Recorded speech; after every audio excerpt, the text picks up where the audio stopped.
honored to present to you the candidate who has been successfully duly selected and elected as the Mufti of Uganda, and this is Dr. Sheikh Sha'ban Ramadan Mubajje.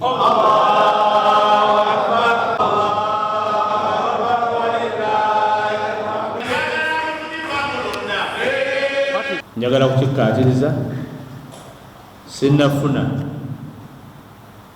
bbaluwa batteeka liva mu kooti litugaana kulayiza abantu bano ababiri.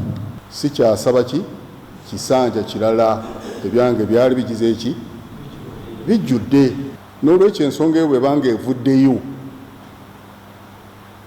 nga banannyini kukwatibwako nsonga basazeewo ne bansaba,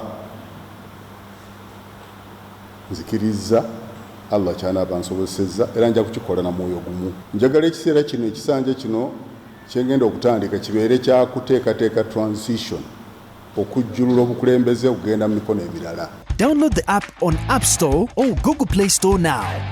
Vision Digital Experience, the future of media.